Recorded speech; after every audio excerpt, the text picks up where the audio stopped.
आप देख रहे हैं एशिया टाइम्स में हूं अशरफ अली बस्तवी। देखती आंखों और सुनते कानों को अशरफ अली बस्तवी का आदाब। आज 14 मार्च है और आज अभी 4-5 दिन हुए हैं सीए को नाफिज हुए हिंदुस्तान के अंदर।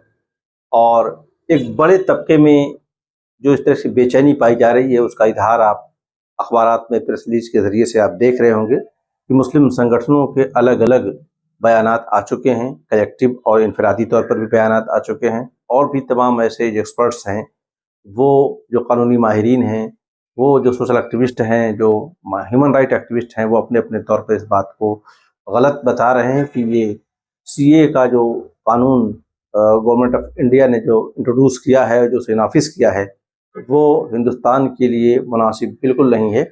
इस बात को लेकर के अलग अलग तरह से बातें हो रही हैं। हम जामिया नगर में रहते हैं और जामिया नगर में जो लोग रहते हैं वो जामिया मिल्लिया इस्लामिया से होकर ही जामिया नगर पहुंचते हैं। और इस पिछले 4-5 दिन से वो देख रहे होंगे लोग कि कितनी बड़ी तादाद में जामिया मिल्लिया इस्लामिया कैंपस के इर्द गिर्द जो सिक्योरिटी फोर्सेस को लगा रखा है बड़े पैमाने पर। तो ये सिर्फ जामिया मिल्लिया इस्लामिया ही नहीं बल्कि देश की मुख्तलिफ एजुकेशनल कैंपसेस में, जो यूनिवर्सिटीज़ में कैंपस में इस तरह के जो है सिक्योरिटी अलर्ट जारी कर दिया गया है, जहाँ पर ख़ासतौर से उन नौजवानों को जो सीए को लेकर के चैलेंज कर रहे हैं, जो जुलूस और प्रोटेस्ट कर रहे हैं, उन्हें निशाना बना करके बाकायदा उन्हें टारगेट किया जा रहा है, उनकी गिरफ्तारियां हो रही हैं।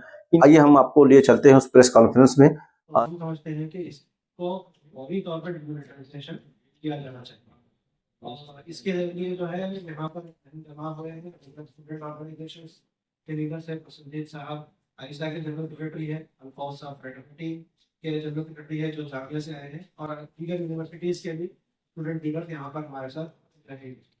अजीज दोस्तों, सीए जो हमारा सिटीजनशिप का पुराना जो लॉ था उसमें 12 साल अगर कोई भी लीगली इंडिया में रहता है तो उसको जो है वो लीगलिटी को प्रूव करते हुए दिखाते हुए उसको जो है सिटीजनशिप दे दी जाती है।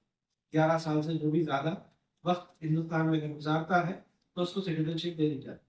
अभी जो लॉ में तब्दीली आई वो ये है कि जो 5 साल से ज़्यादा 6 साल जो रह लेता है यहाँ पर उसको जो है सिटीजनशिप दे दी जाएगी।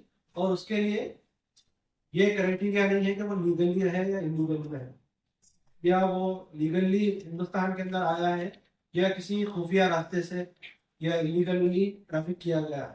तो ये कोई जो है मैंडेटरी नहीं है उसको साबित करने के लिए कि वो लीगली रहा है।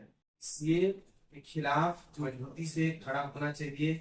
ऐसे तमाम कानून हमारे देश भर में रहे हैं जो नागरिकता बिना धर्म के आधार पे, बिना किसी भेदभाव के दिया जाता रहा है, लेकिन इसके बावजूद सीए लाया गया क्योंकि इस देश में उनको धार्मिक ध्रुवीकरण करना है और खास धर्म के लोग को इस तमाम प्रोसेस से बाहर रखना है, ये मैसेज देना है। तो उसको हम लोग कड़े शब्दों में निंदा करते हैं और ये बात साफ साफ हम लोग कह रहे हैं कि सीए को वापस लेना होगा। सीए की कोई जरूरत नहीं है। सीए को हम छात्र नौजवानों के साथ देश में नागरिकों को, आम नागरिकों के बीच इसको लेके जाएं। और हिंदुस्तान एक जमहूरी मुल्क है जहाँ पर शहरियों को यह हक हासिल है कि उन्हें लगता है कि यह कानून उनके हक में नहीं है तो वो आवाज़ बुलंद कर सकते हैं पुरसुकून तरीके से। अगर पुरसुकून तरीके से कोई एहतजाज बुलंद किया जा रहा है, अपनी बात उठाई जा रही है, तो उसको कोई भी कानून नहीं रोकता। लेकिन हम देख रहे हैं कि पिछले 10 साल के अंदर 2014 के बाद से जब देश में एक नई सरकार आई, उसके बाद से लगातार ये आवाज़ें कम होती चली गईं।